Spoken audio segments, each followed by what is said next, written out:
I wanted to connect with you because it seems we have a very aligned interest in the use of employee voice in the workplace. So I'd love to know where yours came from and how you're using it and what you have to teach us. I think change management is something that's really misunderstood. And I think a lot of people see someone like me and they're like, if I hire her, that's my magic bullet. I just have to hire her and everything's going to magically happen because we hired her. And I'm the worst salesperson on earth because my response is always no. You can't just hire me and then it's magically fixed. There has to be buy-in from the top down. This has to come from your CEO. It has to be bought into by your entire executive organization. And you have to be willing to do the things I'm going to say to you to do if you want to have these outcomes. It's not just me showing up and then magically change happens.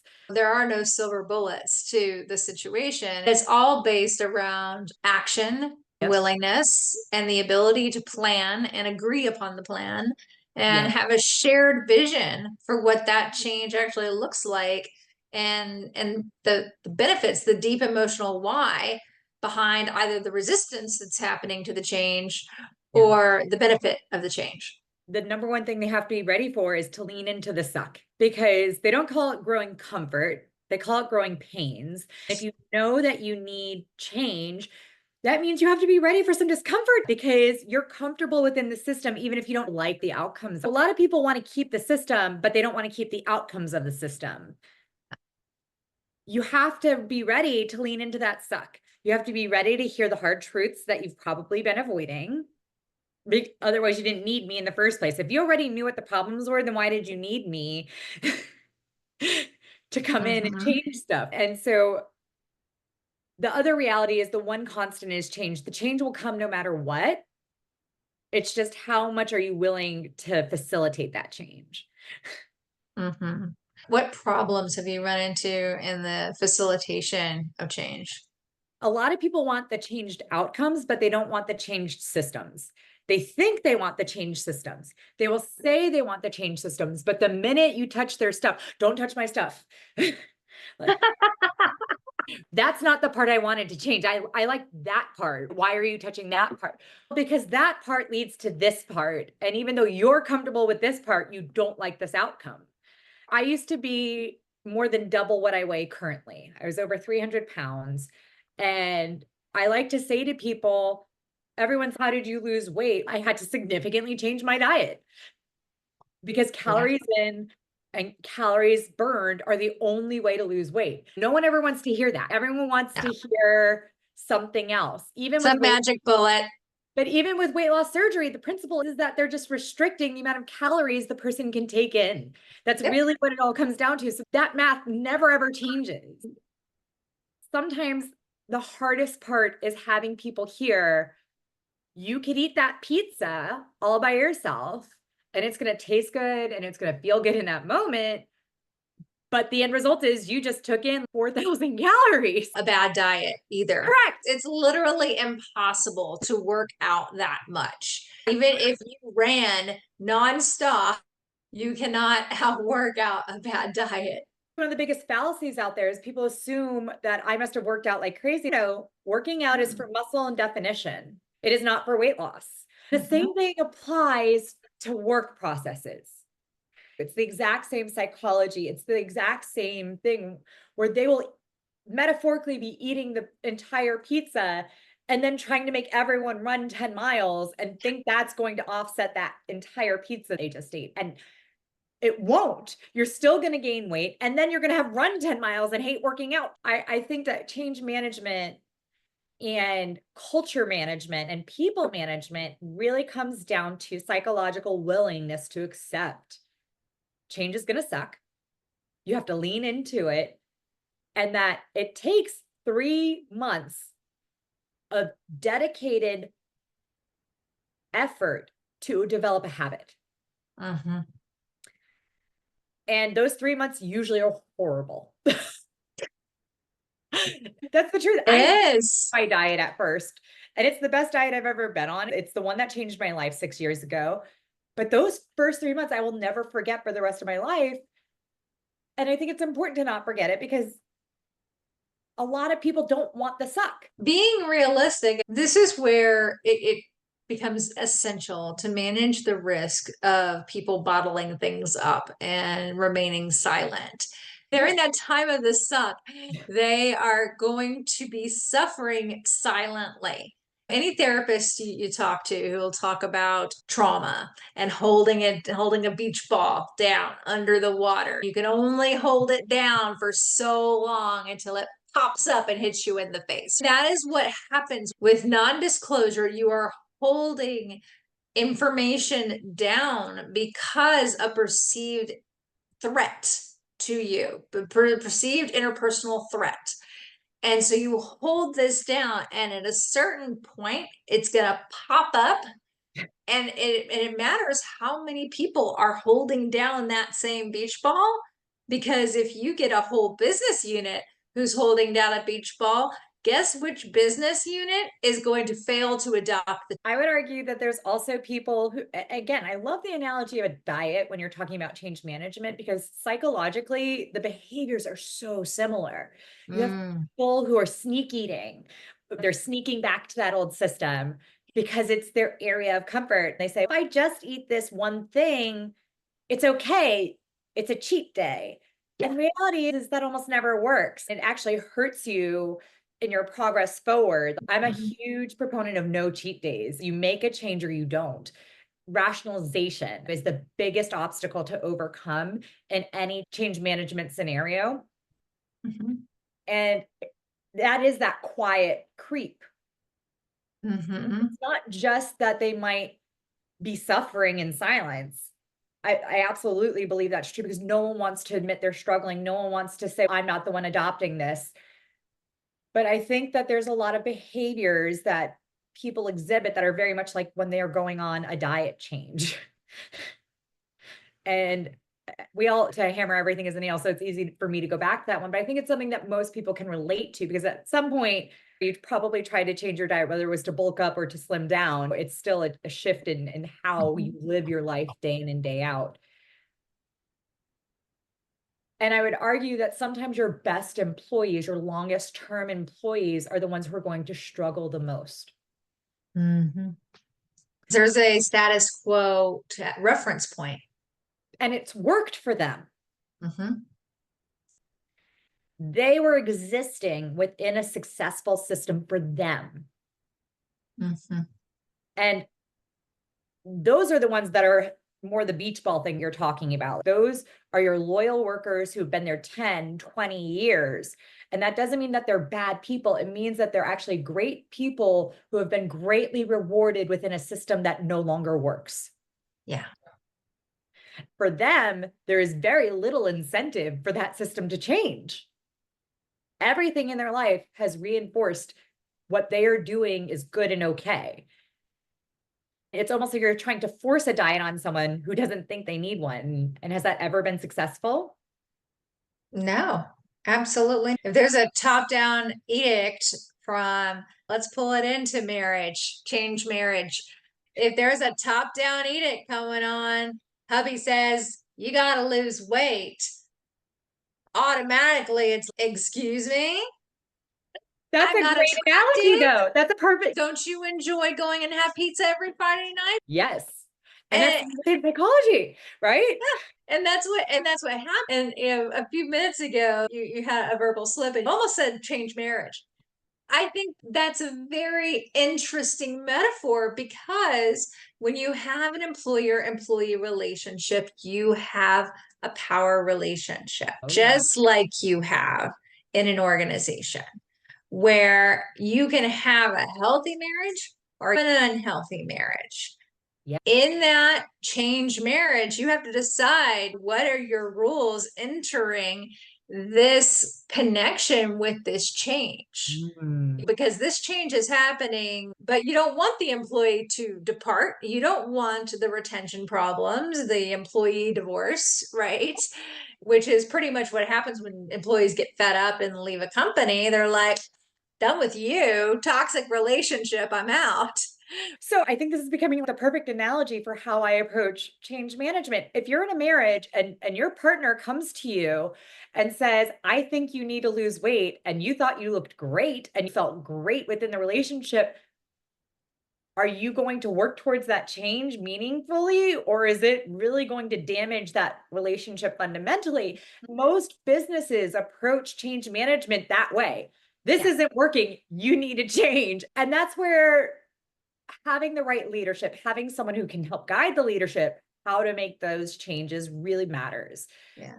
And it's like having a marriage therapist in a lot of ways. You can't just tell your wife she's fat, right? You need to. What's the real issues here? What are we trying to achieve? Are you concerned about her health? Are you not feeling attracted? Let's have some real underpinning talks here, because a lot of times the issues are very similar to what we're talking about, where you have leadership saying, I don't like this thing happening in this relationship. All of you fix it. And these are people sometimes who've been at my company, we have people who've been there 25 plus years. It's not that they don't want the company to succeed. The way you approach it matters.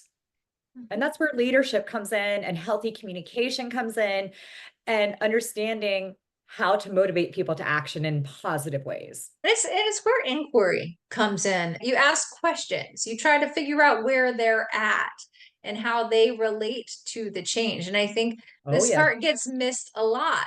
There's an assumption, usually based on profitability data or how a business unit is performing. Yep. Whatever those KPIs are, there's a decision based on the performance or non-performance of certain parts of the organization. And because we're seeing this number, the sentiment must be this.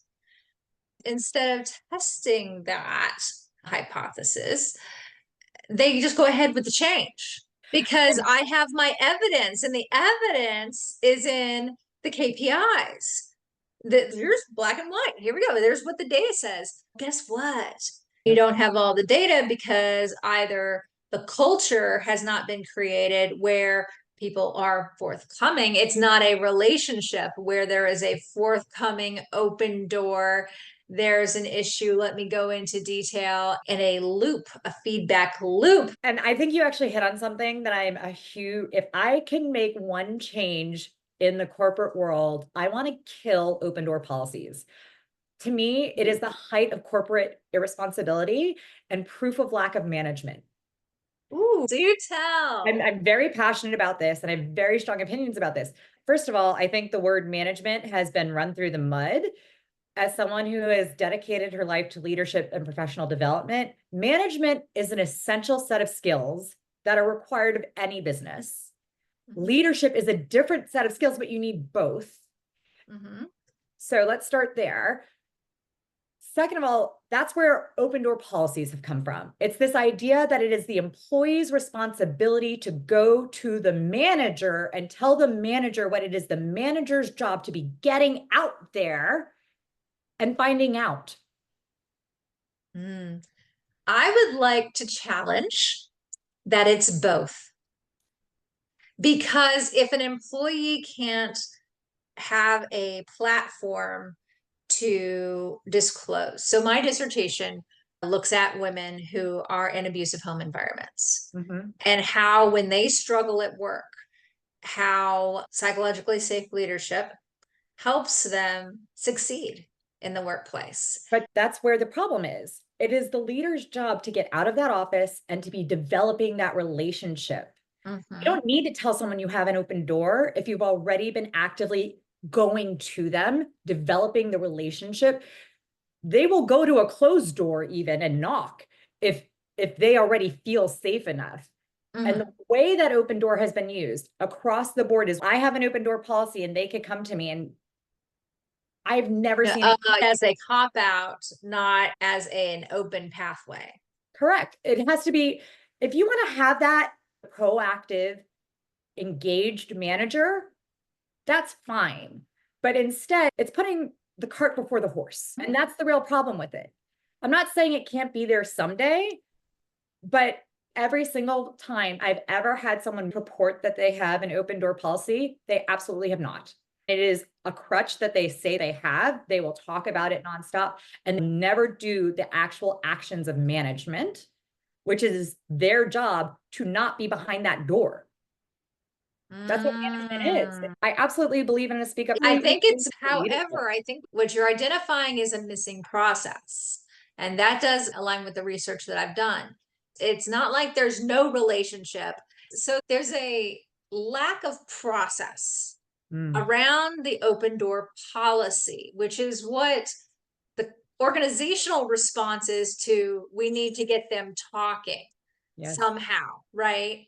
So I will still challenge that there needs to be both, but I agree. I think that there is a process gap, is that leaders are not taught to be leaders, and all managers should be leaders, That I not fully agree with. just Yes. reactive managers.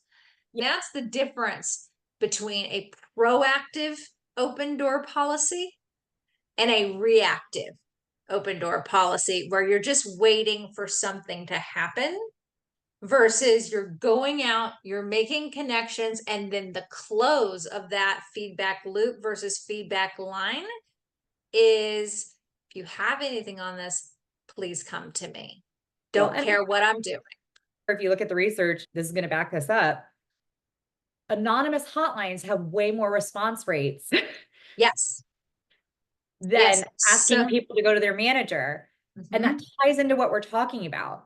Very, very yeah. directly. There is no trust between the worker and these managers that anything is going to happen if they come to them. The reason that we've needed all these anonymous ways of reporting is because of that complete breakdown. Meanwhile, the same people are all saying, my door is open and you didn't use it. And then all of a sudden it becomes something that you could tell the employee they're wrong for not having used. Yeah. Yeah. The open door is not a cop out to actually engaging. And it's not a checkbox to say, yeah, I told him I was here. But it is No, how it's no used. joke. I've never seen a corporate wide environment where that is. Anytime I've had a leader say they have an open door policy, it's always been a red flag in every instance that they will not have an open door, they will not be engaged, and there won't be any actual management occurring. There won't be any relationship building. There won't be any understanding, which is actually what management is about. People management is about people. Yes. I will give you some hope and some faith, Jacqueline, that in my study, the open door policies were held and there were outer engagement. So there is a way that organizations and leaders can be trained to execute both and execute both well. In no case was the open door policy just the open door policy and someone knocked on the door and there was instant trust and an instant relationship. It really comes down to education. It comes down to leadership education and making leadership high touch. Yes. I think that's the real purpose behind when we're saying we have open door policies. We're trying to say I'm approachable and welcoming. But in my experience, anytime I've had a good leader or manager, they've never had to tell me they have an open door policy. It's already part of the relationship. The only time I ever had an open door policy come into play is with someone who categorically does not have one. And they just want to say they do. Interesting. Wow. And that might have something to do with organization size as well. Yeah. And so your lived experiences surrounding these larger organizations that have certain cultures and many strata and layers and red tape and all of the. A great example is I had someone who was my 3 times up boss. In theory, based on the role I had, we would have to interact regularly because my work was directly creating communications for this individual. It took 2 years for this person to meet me. Meanwhile, when I first came on, I got an email saying they have an open door policy. And the one time I tried to use it, I got sent to someone else. This is just a typified example of how these things tend to work. Meanwhile, the managers that do have the open door policy for me have never actually said it or pointed to it. They've developed the relationship. It's implicit that I can come to them. And that's more the language that they tend to use. I want you to come to me if you're experiencing something, but they've also done the work to develop the trust first. Mm-hmm. Mm-hmm. I agree with you that the policy itself is not a bad policy. The Yes, policy as a protection versus the policy as a process. these are the people that are eating that entire pizza and asking why they can't lose weight. Mm, I think that could be an entire separate study. I think that could be an entire separate study where the open door policy has not been. And I think that you capture that data by understanding the lived experience of the employees who have run into the invisible open door.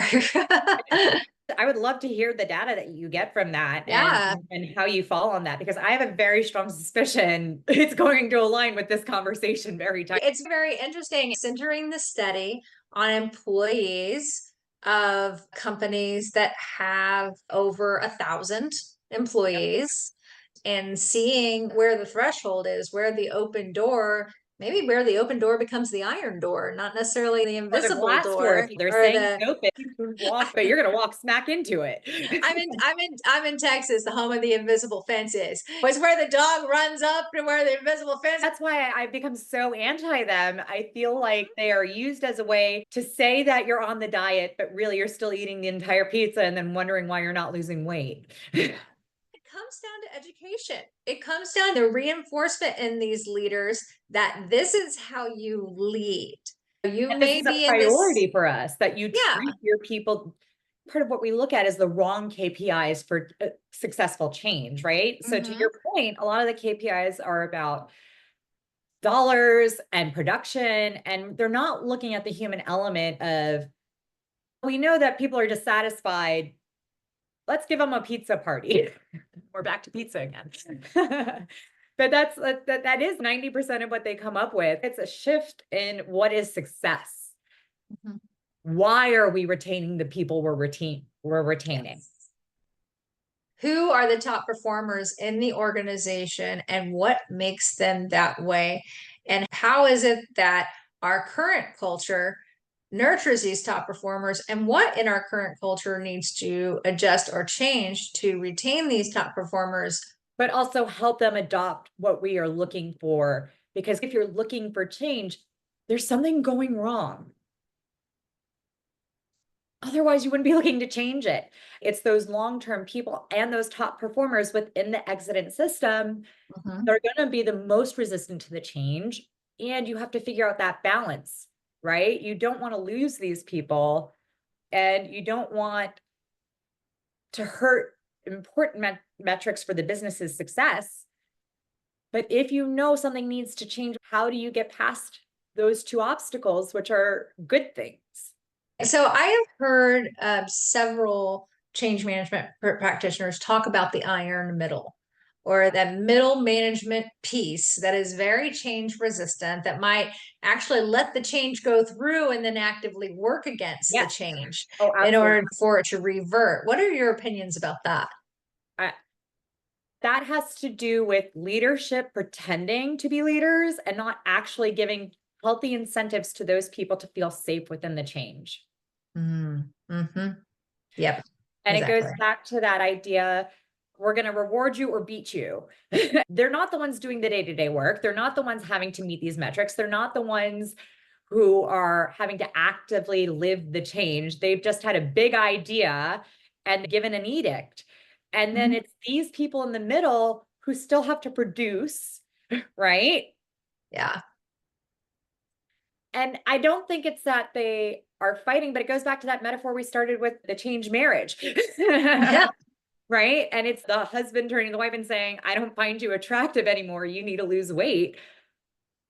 And that's the same reaction you're going to get from these middle managers. You haven't given them a real incentive to want to change on their own. It goes back to, individuals are not going to change something unless they themselves buy into it. And that's where it's much easier to be a leader who says, I give you this edict versus I give you this cause to want to change. And value, Yes. understanding what the value is behind the change and what the expectancies or the fears or the aspirations are Yeah. in those people that are going to be deeply impacted by the change, and having those candid discussions. And that's why disclosure, why I'm so passionate about the use of voice in the workplace, Yep. because if you create silence culture, you create a data vacuum.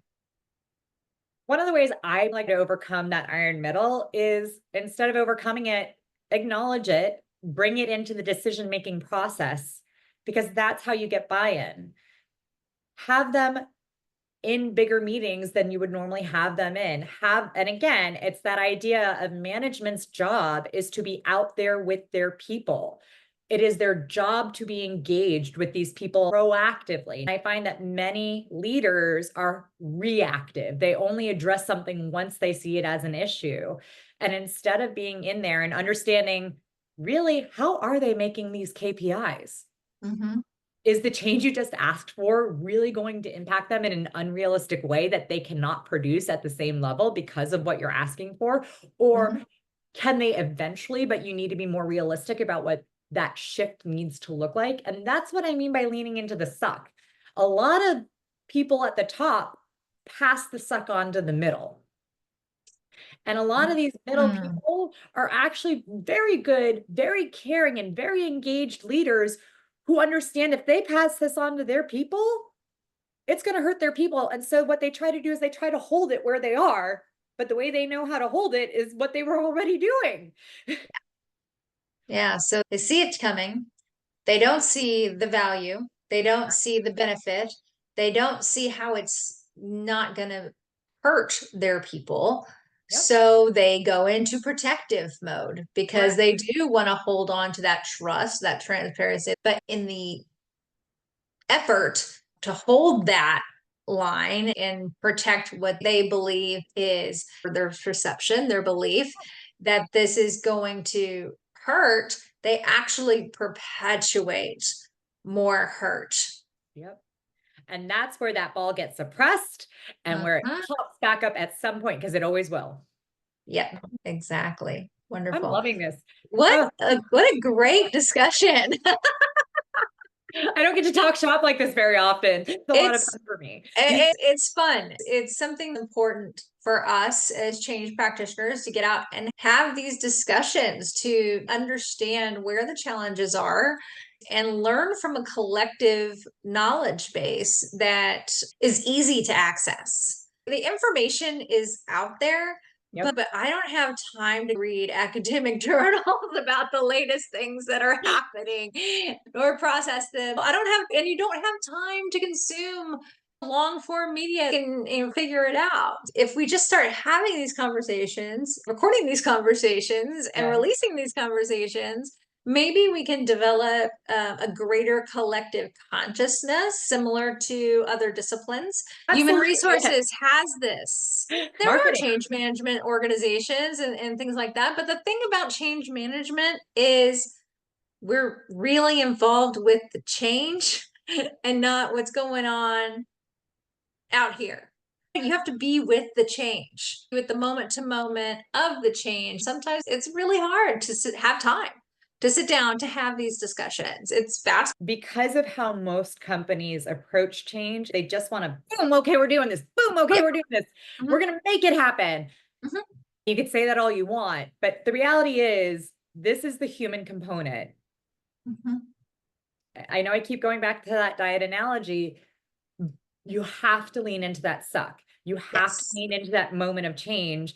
And change is another word for growth. And like I said, it's called growing pains, not growing comfort. There is an endemic human risk to all change. It doesn't matter what model you apply. If you want to apply lean, if you want to apply ADCAR, you apply whatever model you've asked your people to be certified in. If you do not understand how the human element makes Yep. linear models non-linear, you're gonna Absolutely. suffer. And all of this box checking of, okay, you have this certification, that certification, obviously you can handle change. if you can't handle the human aspect, if you can't have those discussions, do that research, understand what the sentiment is, what the pulse is of the stakeholders before you communicate, Yes. you're going to sink it before you start it. I love this. Yeah, what a great conversation. Thank you. How I'm really enjoying this. I can mentioned we work together? I would love to work together. How can we have a great vibe? I started a networking group because I think it's very important to have that human interaction. We're having our second meeting on September 19th. I would love to have you. I know you're only in San Antonio. I'm in Austin. It's going to be at Commodore Perry's in Hyde Park, Austin. The topic is AI and whistleblower culture and how, so I think that's very interesting. I know it's not directly, but I think it does hit some of the stuff you might be interested in. It's going to be people across ethics and compliance, which is really where change management is starting to live now in corporate America. What time is it on September 19th? 6 o'clock. 6 p.m. I'm putting together the stuff, so you'll start seeing it in the group because I think you joined the group, and I'll make sure to post, but we would love to have you. Yeah, I'd love to be there. Let me just check my calendar. One of my classmates in my cohort is in Austin, and she is the president of the Better Business Bureau. So I might invite her as well, because it's good to have conversations like this. Okay, September 19th. Ah, what? It's a Monday and I'm wide open. So that's August. It is a Thursday. It's like you scared me. Oh, it's a Thursday. How long does it go? About 2 hours, like 1 hour of mixing and mingling, and 1 hour of the presentation and the exchange of ideas. Okay, that's one of the benefits to having a late night class. It's a 9 p.m. till 11 p.m. Thursday commitment. So I could do this and then go straight to class about AI. And I have friends in Austin where I could be like, yeah, I'm gonna go to this networking thing, then I need to go to your house and go to class and crash out and then go home. As soon as we post it, make sure you RSVP and I'll make sure you're on the list. The appetizers and drinks provided by the sponsoring group. I love it. Commodore Perry's. I was very impressed by what they picked. Oh, I love it. I love that you've started this up.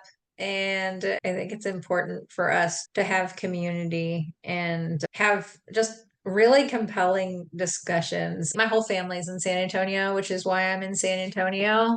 But I'm eyeing Austin because Austin, it just reminds me of places with bigger ideas. I genuinely believe this. I feel that Austin is poised to be one of the international leaders in thought leadership when it comes to ethics and compliance and change management, just because of the nature of the businesses that are housed here. We have manufacturing and we have global manufacturers. We have global tech companies. And we do have the state government. You do have a strong lobbyist community where there are a lot of these concerns being brought up. I think that Austin is actually a very interesting place to be right now for what we do. I love it. That's very encouraging for me, especially coming into my own in the change management space with my doctorate and shifting from practitionership to thought leadership, moving myself from client services and principal consultancy into doing the research and understanding the thoughts that are out there and having these conversations and then making it more known. I am really intrigued because of your statement about the open door policy and the tokenization of an open door policy. I am going to look at my data and look at order because they all mentioned they had an open door policy. Yeah. In their description of open door policy, they weren't talking about the actual policies that the company had. I think that they were talking about an open door policy feeling. And I don't know if my data collects that piece or not. The verbatim of open door policy is absolutely there. As I'm writing my chapter 5, which is all about implementation, I really do think I need to dig and look at in practice, the reimagination of open door policy and what it means. to have an open door policy. So thank I you. You have meaningfully added to that body of work for sure. I'm going to have to talk to my dissertation chair on how to cite a conversation. It's something that really it brings me pause because they talk about the relationship, the trust, the transparency. That's what the psychological safety piece and what I'm studying is all about. But they also did use that verbatim of open door policy. And I'm wondering if there are the seeds there of a reimagination of it. would love that. I would hate to see the elimination of it because the elimination means the intention is there. If you eliminate the intention, you're going to eliminate the feeling altogether and not have a pathway for a process. At least there's an intention. I come at things from a standpoint of a benevolent universe. I don't think companies set out to be non-benevolent and have iron doors and all of this. I think that reactivity, I think that uncertainty, I think that the humanity of it and the dollars and cents of it as well creates these environments, right? So if we can take something that's a very good intention and maybe not erase it, but we add process to it and we create a thread to where leaders can be trained on how to execute a correct open door policy. You are an open door, open heart. I think there's a way to measure all of this. And I think that's one of the big fallacies that are out there. How do you know? How can you measure employee engagement? It's very easy. Psychological safety. That's how you measure it. Yeah, that's how you measure. That's what I measure all day long. And psychological safety. It's very measurable. And my framework, the ID framework for disclosure in the workplace, I lay out the core and what is absolutely indisputable as we must mitigate safety around this is physical safety, right? So that's the starting place. Yep. That's the core. And if physical safety is at risk because there is a lack of psychological safety, that becomes a gateway. It's the gateway drug. So you've got the gateway drug of people are getting hurt and there are insurance claims and now it's hitting the pocketbook and that opens the mind and goes, oh, there are other ways that people not speaking up is hurting our company, but that is measurable to your point. There are stages to the development of psychological safety. There is a pathway that organizations can take if they are at lower levels of psychological safety to mature into higher levels of psychological safety. And you have to allow for that maturing. A lot of companies are terrified when I speak with them about having an increase in reporting. If you have suppressed reporting and you really successfully create a speak up culture, you're going to have an increase, and that's a good thing. That's exactly. It's a good thing. And the thing is, it's not that all of a sudden this started happening. No, this was happening. It was getting worse. Nobody was talking about it. And now because people are talking about it, you're actually going to be able to proactively head this off at the pass versus have this bite you in the ass. It will always, it's the ball again. It's that ball analogy. At some point, that ball's coming back up. Exactly. That ball will come up.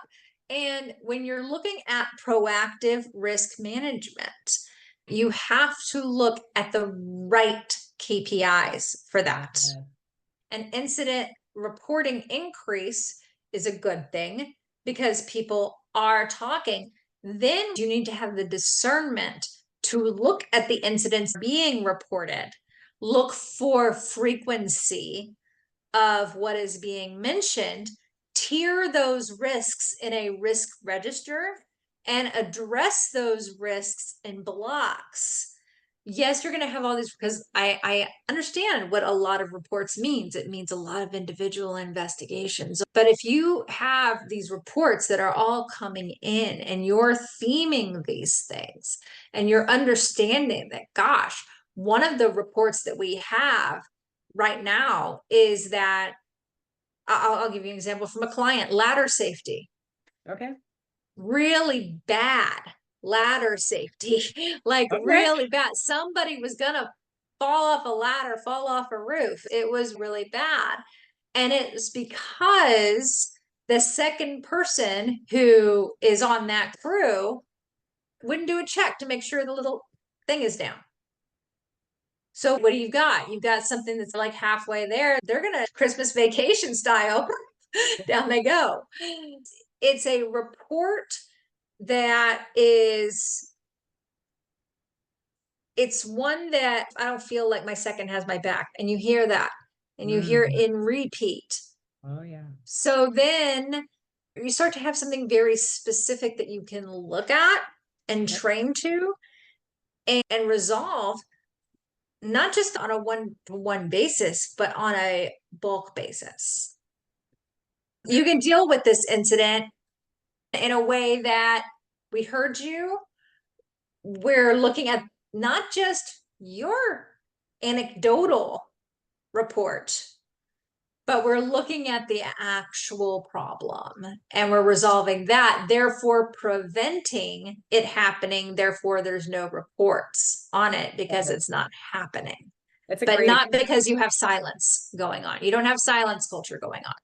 Yeah, and I think that's a part of it, getting to that point where the other people understand this is the safety. Yes, I love all of that example. No news is not good news.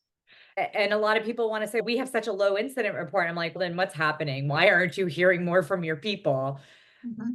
My background is I worked for the state of Texas. I was one of the chief regulatory policy writers on the topic of law enforcement licensure for the state. And in that role, we would have to look at all these different factors. But one of my favorite stories to help corporations understand why it's okay to have this information and they don't need to be afraid of it is, in the state of Texas, if you're issued a ticket, at the bottom of that citation on every single ticket issued is a place where you can go and fill out a survey about your experience being pulled over.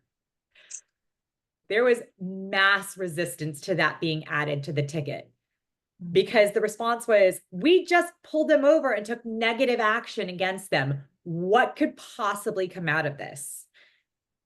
There are so many positive ones that have come in since it's been instated. You'd be shocked how many people will actually stop and take the time and say, you know what, this person treated me with dignity and respect. And even though I don't like that I got the ticket, I'm grateful for how they handled it. Those actually do come in. When you look at that overall data, it's up to the data scientists who are looking at this stuff to understand the difference between someone being upset about being disciplined and what's valuable data within that. Because that has become a wealth of information for the state of Texas. It's enacted many different policies and changes to how law enforcement does their job. You're gonna hear things that you don't want to hear. And in any sort of change, you're gonna hear things that you don't want to hear. But when you let that fear take over and say, I don't want to feel this, you don't get the data. You're in this data vacuum. If you don't ask, you don't know. And yeah, there's a lot of data that comes in that's non-data. And that's okay too. But when you discover something that is true data, that's where it gets really rich because you've discovered something that's going to make things better. But that's what look, Texas, there's definitely things that we do differently for the state. Absolutely, yes. But in this regard, they've been very proactive. They've been thought leaders in this area, and they've had real policy and legal changes to how officers can do their work that makes it safer for us as citizens of the state, but also for the officers. And now none of them are afraid of it. None of them care. They're like, okay, if you have any complaints, just go to this part right here and you could air your grievances right Yeah, here. please let it out. Please air a grievance. If you have a grievance, get it out into the world. Set your mark. And if change can happen, change will happen. And if it's just you being able to vent, good. You probably needed to. You in that too. So Yeah. that's where my philosophies come from. Law enforcement was terrified of that. They were not thrilled with that being added. And now they look to that data. Mm. Mm-hmm. And that was because they're very good at leaning into the suck. Their world is very black and white. Mm-hmm. Yeah, they live in the land of the suck. Yeah, Kind of kind of. is. It's not a zippity doo-dah, law enforcement, Rogers neighborhood. Yeah. It's like ethics and compliance. It's usually not someone's best day. It's usually one of their worst days for them to be brought in. Exactly. Exactly. Thank you for this conversation, Jacqueline.